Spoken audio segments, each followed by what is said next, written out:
بسم اللہ الرحمن الرحیم. تمام دوستوں ساتھیوں السلام علیکم. امید ہے سارے میرے دوست خیریت سے ہوں گے. دوستوں جیسے کہ آپ کو علم ہے کہ اس وقت پی ٹی سی ایل میں ورکر جو ہے وہ شدید بے چین ہے. مختلف ایشوز ہیں, مختلف معاملات ہیں, تو لوگ پریشان ہیں سارے, اور وہ یہ امید رکھتے ہیں ورکر اتحاد فیڈریشن سی بی اے سے کہ وہ ان معاملات کا کوئی سلوشن نکالے, کوئی حل نکالے سارا. اب دیکھیں لاسٹ رمضان سے پہلے کی بات ہے کہ ہمارے کراچی کے کوئی 20 ساتھی ہمارے دوست تھے جو سسپینڈ کر دیے گئے, چارج شیٹ دے دی گئی ان کو, اور ایک معمولی سی ایشوز پر, کوئی اتنا بڑا ایشو نہیں تھا کہ 10 منٹ جی وہ کیا میٹنگ کے لیے آئے اور چائے پی اور چلے گئے اور ان کو چارج شیٹ چوکاس دے دیا گیا سارا نا. اچھا جی چلو ٹھیک ہے, انہوں نے اپیل کی.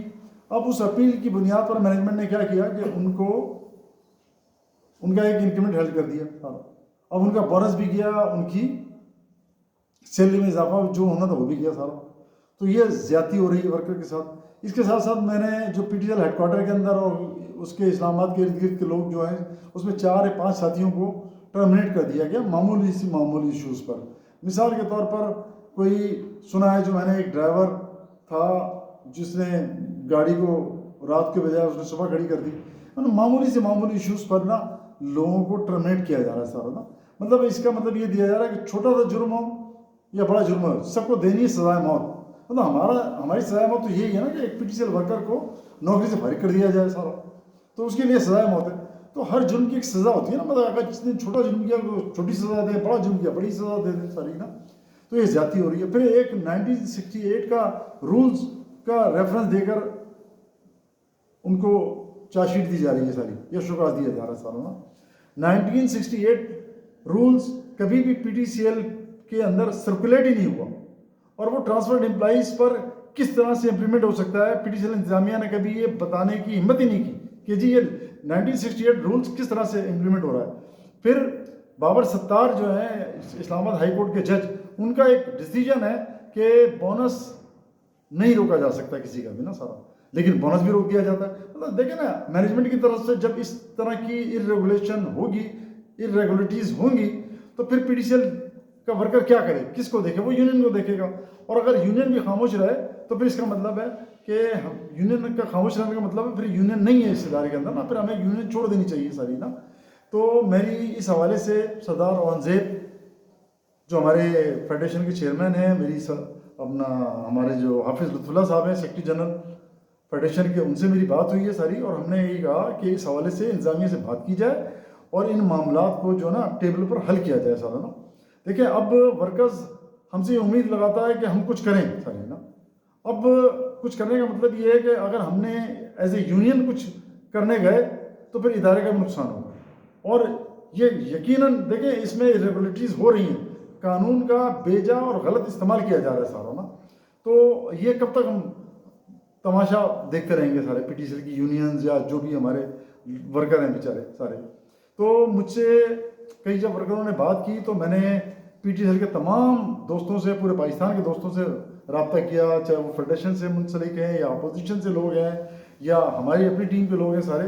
تو انہوں نے مجھے بھرپور تعاون کا یقین دلایا سارا, اور اس پر میں نے پھر اس کے بعد میں نے پاکستان کے مختلف لائر سے بات کی ہے, جو اچھے نامی لائرز ہیں ان سے بات کی ہے, اور فیس بھی انہوں نے کہا جی ہم آپ سے بہت مناسب فیس لیں گے, انہوں نے بات کی ہے. اور میں نے ان کو ساری چیزیں جب ان کے آگے رکھی ہیں تو انہوں نے سارا چیزوں کا جائزہ لینے کے بعد مجھے کہا ہے کہ یہ ساری ارریگولیٹیز ہو رہی ہیں اور اس پہ آپ لوگوں کو آواز اٹھانی چاہیے, بولنا چاہیے معاملات کو نا, اس کو عدالت میں لے کے جانا چاہیے.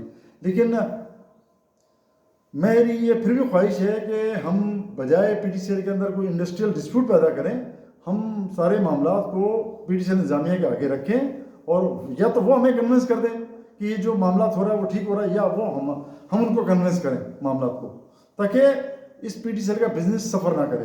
اب دیکھیں نا ہو کیا رہا ہے, میں نے بلکہ ابھی 2 دن پہلے اے آر وائی پہ ایک مفتی صاحب کا ایک بیان سن رہا تھا. تو وہ بتاتے ہیں کہ ایک صحابی نبی پاک کے پاس آئے اور انہوں نے کہا یا رسول اللہ آپ بتائیے کہ اگر کوئی ملازم غلطی کرتا ہے تو ہمیں کیا کرنا چاہیے. تو نبی پاک نے فرمایا کہ اگر ایک دن میں 70 مرتبہ غلطی کرتا ہے وہ تو اس کو معاف کر دینا چاہیے صاحب. پھر ساتھ ساتھ یہ بھی بات بھی کی جس ملازم کو جن شرائط و ضوابط پر ان کو بھرتی کیا جائے, ان کو یعنی رکھا جائے تو ان سے وہی کام لیا جائے, اس کے علاوہ کوئی کام نہ لیا جائے اور ایکسٹرا ڈیوٹی بھی نہ لی جائے, سر ایکسٹرا کام نہ لیا جائے. وہ ملازم ہے, وہ غلام نہیں ہے آپ کے نا سارے. تو اب ہمارے یہاں تو یہ ہو رہا ہے کہ ہمیں غلام سمجھ لیا گیا سارا, کہ ڈیوٹی 4 بجے ختم ہو جاتی ہے تو کہا جاتا ہے جی ٹارگیٹ پورا نہیں ہوا, پورا کر کے جاؤ. پھر کام اس طرح سے لیا جا رہا ہے. اب CSR جو ہے وہ اس کو ٹریننگ دی گئی ہے ہم نے انسٹالیشن کی اور فالٹ ریکٹیفیکیشن کی, لیکن ہم کام کیا لے رہے ہیں اس سے؟ مارکیٹنگ کا. اور وہ مارکیٹنگ کس ٹھیک ہے وہ کر رہا ہے کوشش, پوری کوشش کر رہا ہے وہ مارکیٹنگ کی, لیکن آپ اس کو پرفارمنس بیسڈ کر رہے ہیں. وہ کیسے پرفارمنس دے سکتا ہے؟ وہ اس فیلڈ کا ایکسپرٹ ہی نہیں ہے. یہ تو وہی بات ہو گئی کہ ایک راج مستری سے آپ کام لے رہے ہیں موچی کا, موچی کو کہہ رہے ہیں تو راج مستری کا کام کرے, تو دونوں کی پرفارمنس اچھی نہیں ہوگی. بھائی بات یہ ہے کہتے ہیں نا رائٹ پرسن رائٹ جاب, تو ہمیں وہ یہاں اپنانا چاہیے PTCL کے اندر رائٹ پرسن رائٹ جاب. اچھا کچھ لوگ کہتے ہیں جی ہر کام کرنا چاہیے, مینجمنٹ کے کچھ لوگ کہتے ہیں ہمیں ہر کام کرنا چاہیے. تو میں یہ بات کرتا ہوں ایک مینیجر سے کہیں نا کہ وہ ادارے میں جھاڑو لگائے تنخواہ تو وہی ملے گی اس کو, تو ایسا پاسبل ہے کہ تنخواہ وہی لے؟ ہر آدمی کا اسٹیٹس ہوتا ہے, اس کی ایجوکیشن کے حساب سے اس کو اسٹیٹس دیا جاتا ہے. مطلب یہ اللہ کا ایک نظام ہے کہ پیون بھی ہوتا ہے, صفائی والا بھی ہوتا ہے, پھر دیگر معاملات سے, یہ اللہ کا ایک بنایا ہوا نظام ہے نا سارا. ورنہ جتنا مالدار آدمی ہو پوری دنیا کے اندر, اگر یہ سارے ملازم نہ ہوں تو وہ مالدار آدمی بیکار ہے, وہ سارے کام اپنے ہاتھوں سے کر رہا ہوگا سارا نا. تو اب ہمیں اس پر سوچ وچار کرنی چاہیے. اور ہم عید کے بعد ہم نے اپنی سینٹرل کونسل کا اجلاس بلایا اور انشاءاللہ تعالیٰ اس کے اندر مضبوط فیصلے کریں گے. اور جو لوگ ٹرمینیٹ ہوئے ہیں اور جس بنیاد پر ٹرمینیٹ ہوئے ہیں, اگر انہوں نے PTCL کو کوئی نقصان نہیں پہنچایا تو ان کو ہر صورت میں بحال ہونا چاہیے اس ادارے کے اندر. مطلب ہے ہمیں ہر چھوٹی چھوٹی سی بات پر نا سزا موت نہیں دینی چاہیے, ٹرمینیٹ نہیں کرنا چاہیے. ان کے اوپر ہمیں مرہم رکھنا ہے ان دوستوں پر. اور میں PTCL انتظامیہ سے بھی یہ ریکویسٹ کروں گا کہ وہ CBA کے ساتھ انڈرسٹینڈنگ کے ساتھ معاملات کو آگے بڑھائے. دیکھیں نا یہ CBA اور مینجمنٹ مل کر اگر ہم ورکر ایشوز پر کام کریں گے اور ادارے کی ترقی کے لیے کام کریں گے تو ادارہ مزید جو اس دفعہ پروفٹ ہوا اس سے اچھا اگلے سال پروفٹ ہوگا سارا. تو ہم نے ادارے کے لیے بھی کام کرنا. اور جو ریگولر اسٹاف ہے وہ تو کمٹمنٹ ہے اس کی اس ادارے کے ساتھ, کیونکہ اس کو یہ پتہ ہے کہ میں نے یہاں سے ریٹائر ہونا ہے, مجھے یہاں سے اچھا بونس بھی لینا ہے, یہاں سے سیلری بھی لینی ہے, ریٹائرمنٹ کے بعد اس نے اسی ادارے سے پینشن بھی لینی ہے ساری نا.